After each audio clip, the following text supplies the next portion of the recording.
Okay, so today on the wonderful world of Intro to Modeling, I want to show you the Subsurface Modifier.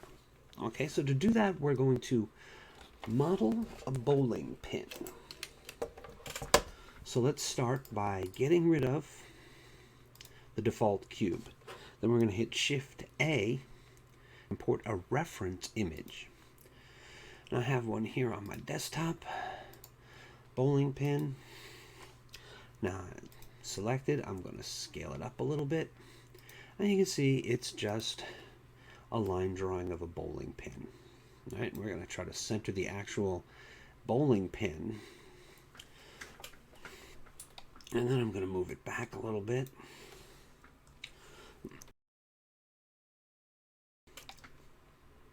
Okay, now we're going to go to Add Mesh Cylinder. Now the cylinder at the moment is so large, it's encompassing the entire scene, so I'm going to hit S for scale, and then I'm just going to bring that puppy down, down, down. I'm going to hit S again, a little more. I'm going to hit SZ to constrain the scale to the Z axis. I'm going to go up. Now I'm going to come over here and I'm going to hit the X-ray button so we can see through. Whoops. Go here. Now with X-ray on, it selects the vertices in the front and as well as the back. So I can move that up a little bit. Move that up a little bit. Now, if I was to come over here to the wrench icon, go over to Add Modifier and select Subdivision Surface and apply that, you see what we get, right? We get this weird football-y shape. So let's select the item, go back into tab. Now let's take a look at the modifier. Now here we have the different levels of quality. Now this is just pretty much the viewport stuff, but I like to keep them all the same, and I usually start at a 3 on all of them. Right? Now you can see we still have our football-y shape. This button here will make this cage conform to the actual mesh. And I personally prefer that. You can leave it if you don't want, but I prefer it. Now this button here, it will actually take off the modifier effects, so you'll go back to your base mesh, which is handy sometimes if you have to do some editing of loop cuts or vertices. So that's useful. But now we still have this football-y shape, right? Which is not what we want. We're trying to make a bowling pin. So let's go over here to our loop cut tool, and we're going to add a cut and just bring it down as far as it will go. It'll stop you there. And you can see we still have sort of a funky rounded bottom, and we want the bottom to be flat, or at least I do. Now this is started with 2.93. It adds the circle here, but when you left click to apply it, it moves it to the bottom. I admit I'm not exactly sure why it does that, but it does that. So now let's add another loop cut and move it up to about there. And from here on in, it's just adding loop cuts, scaling until you get about what you want, right? I'm going to add another loop cut here, move it out a bit. I know I'm going to need one up here, so we're just going to add that now. So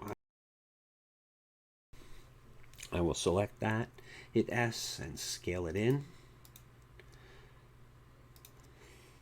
Scale that one in just a bit. S, select it, then S to scale it in. Now let's deal with this top, which is obviously a mess. Now I like to keep this little bit up here as small as possible, because as you can see, even with the Subsurface Modifier on, it's still going to kind of show this through. And you can even see here, we're still getting some banding. So I'm going to go up another level and see how we are.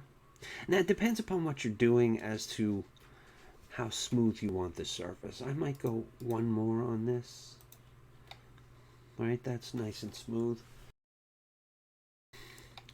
So let's go back into X-ray, hit Tab, Now let's select this edge loop by hitting Shift, Alt, and left clicking on it. And then we're just going to move it up, scale it in, and now we need another loop cut. Scale that in, and maybe it needs to be down a little bit.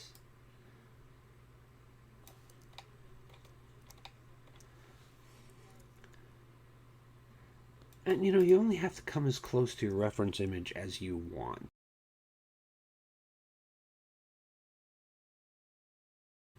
I was making this for a little bowling trophy for my dad. So, you know, it didn't have to be 100% perfect. It just had to look like a bowling ball. I mean, a bowling pin.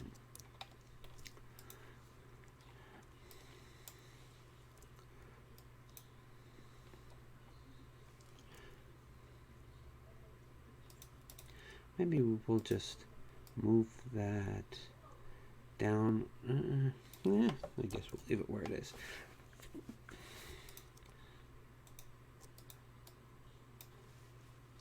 Scale that in by hitting S. Maybe scale that in a little by hitting S. Let's slide that over just a bit. Go back to the model.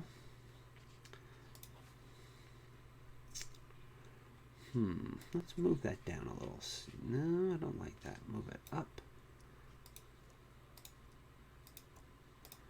Go back to X-ray.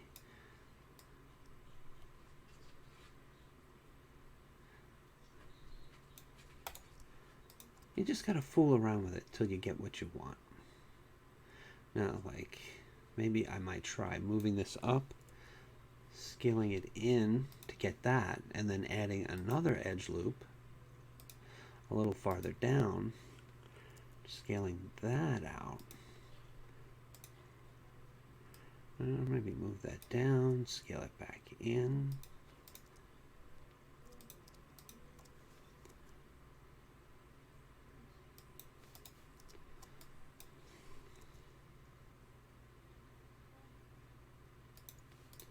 Now that's not 100% perfect, but it looks pretty darn good to me. Now you can come over here, we can click on this little eyeball here to deselect it, and it'll help you see better to what you've got. And that looks like a bowling pin to me. So that's how, with just the subsurface modifier, a cylinder, and some loop cuts, you can model a bowling pin.